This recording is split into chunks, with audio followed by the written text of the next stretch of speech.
Hello students, कैसे हैं आप? हम वायरल हेपेटाइटिस पढ़ रहे थे और उसी का हम सेकंड पार्ट करेंगे क्योंकि पहला पार्ट ही बहुत लॉन्ग हो गया था। तो इसमें फेजेस क्या मिलेंगे? फेजेस में सबसे पहले आपको मिलेगा प्रोड्रोमल। प्रोड्रोमल को आप ऐसे याद कर लीजिए, प्री एक्ट्रिक फेज है, यानी एक्ट्रिक से पहले। इसमें ना जनरल सिम्टम्स मिलते हैं, फीवर, मलेज, एनोरेक्सिया, नोजिया, अर्थाल्जिया। यानी कि इसमें इस लेवल पे कोई भी डॉक्टर फिजिशियन आइडेंटिफाई नहीं कर सकता इन्हीं बेसिक सिम्टम से कि हेपेटाइटिस का केस है। सेकंड होते हैं जो आने चालू होते हैं जैसे ही डिजीज की सिवियरिटी बढ़ती है, जैसे इक्ट्रिक जॉन्डिस हो गया, उसको सडनली डार्क यूरिन आ रहा है, पेल स्टूल आ रहा है, ठीक है, और हेपेटोमेगैली हो रहा है, यानी सब टेंडरनेस हो रही है इधर रीजन में। फिर थर्ड आते हैं हमारे कन्वलेसेंट सिम्टम्स, जो कि एकदम आ जाते हैं। इसमें ये मतलब तब होते हैं कन्वलेसेंट सिम्टम्स, वो होते हैं जब ट्रीटमेंट मिलता है और बॉडी इंप्रूव होने लगती है। इसमें क्या है, एलएफटीज नॉर्मलाइज होती है, और ये आपको मिलेंगे जब एक्यूट हेपेटाइटिस ए या ई आएगा। यानी बीमारी आई, पहले उसके प्रोडर्मल सिम्टम्स आए, फिर एक्टिव सिम्टम्स आए, फिर जैसे ही आपने ट्रीटमेंट दी है वो जल्दी से ठीक हो गई। अच्छा, क्रोनिक हेपेटाइटिस में, यानी कि जो क्रोनिक हेपेटाइटिस, देखिए ए और ई एक साथ पढ़ रहे हैं हम, बी सी डी एक साथ पढ़ रहे हैं। इसमें जो इन्फ्लेमेशन होता है वो 6 महीने से ज़्यादा होता है। 6 महीने से ज़्यादा होता है तो फाइब्रोसिस चालू हो जाती है, और फाइब्रोसिस से भी चीज़ें कंट्रोल में नहीं आती तो सिरोसिस हो जाता है। और इसमें क्या है, क्रायोग्लोबिनुमिनिया मिक्स्ड मिलेगा, किसी में बड़ा मिलेगा, किसी में नहीं मिलेगा। तो कुछ ऐसे एक्स्ट्रा हेपेटिक फीचर्स मिलेंगे। अच्छा, इन्वेस्टिगेशन क्या है? इन्वेस्टिगेशन देखिए इसकी तो बहुत डिटेल है, लेकिन हम अपने आप को सीबीडीसी लेवल पे स्टार्ट करेंगे क्योंकि हमें एग्जाम पास करना सबसे इम्पोर्टेंट है। तो एलएफटी में इसकी एक ट्रिक होती है, ALT would come greater than AST viral hepatitis में, और बिलरुबिन बढ़ा हुआ आएगा, ठीक है।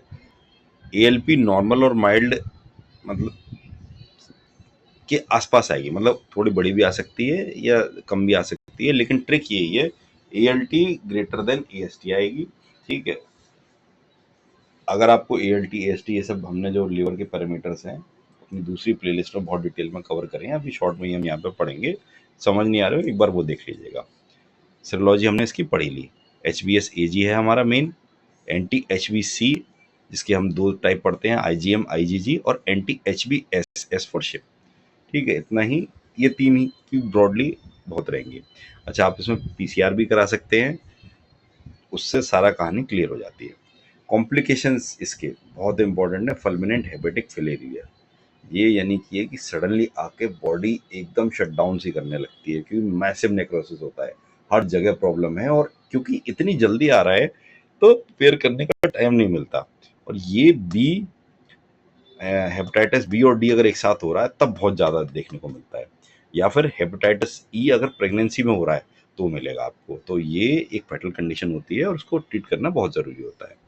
फिर क्रोनिक हेपेटाइटिस में सिरोसिस, लिवर सिरोसिस मिलता है, ठीक है। लिवर सिरोसिस होने के बाद जब तक वो ट्रीट हो रहा होता है, इसमें हेपेटोसेलुलर कार्सिनोमा मिल जाता है, हेपेटाइटिस बी और सी के केस में। और हमने बताया था सबसे खतरनाक यही दोनों है। अच्छा, कैरियर और कैरियर स्टेट और ट्रांसमिशन तब होता है जब हेपेटाइटिस बी से न्यूबॉर्न में आ सकता है ये। अच्छा, प्रिवेंशन और पोस्ट एक्सपोजर क्या करना है, पेशेंट्स को क्या बोलना है? एक तो safe water and food, hygiene, साफ सफाई, गंदा खाना नहीं खाना अगर ए और ई का आउटब्रेक है तो।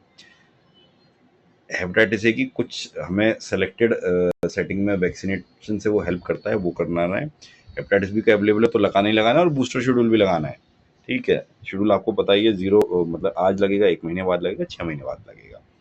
और हेपेटाइटिस बी पॉजिटिव मदर को बेबी को पैदा होने के 12 घंटे के अंदर HBIG और HB वैक्सीन सेम शेड्यूल पर देने पड़ते हैं, जिससे कि उसको इस डिजीज से इम्यूनिटी बनी रहे। और नीडल की safety, safe sex, screen blood transfusion, इन सब की इंपॉर्टेंट वो रहती है। वाइवा में आपको ध्यान रख क्या रखना है, काउंसिलमेंट बॉडीज क्या है। देखिए, काउंसिलमेंट बॉडीज कुछ यूनिवर्सिटी में तो ये इंपॉर्टेंट था, कुछ में नहीं था, और हम एक ब्रॉड लेवल पे चीज़ें देख रहे हैं तो मैंने इसको डिटेल में नहीं कवर किया। लेकिन इतना आपको पता होना चाहिए कि एपोटोप्टिक हेपेटोसाइट इन एक्यूट हेपेटाइट, ठीक है। मार्कर ऑफ इन्फेक्टिविटी क्या है, HBAG, HBV DNA। Window period में कौन सा मार्केट पॉजिटिव आएगा, anti-HBC IgM। और वैक्सीनेशन से कौन सी एंटीबॉडी बनती है, anti-HBS फॉर शिप, ठीक है। HBC में क्रोनिसिटी सबसे ज़्यादा क्यों होती है, क्योंकि इसमें एंटीजेनिक वेरिएबिलिटी होती है और ये जो वायरस होता है इम्यूनिटी से बच जाता है, ठीक है। एक बार रिकैप टेबल देख लेते हैं हमारी, इससे आपको ये चैप्टर पूरा कवर हो जाएगा। हेपेटाइटिस ए कैसे फैल रहा था? फीकोरल रूट से।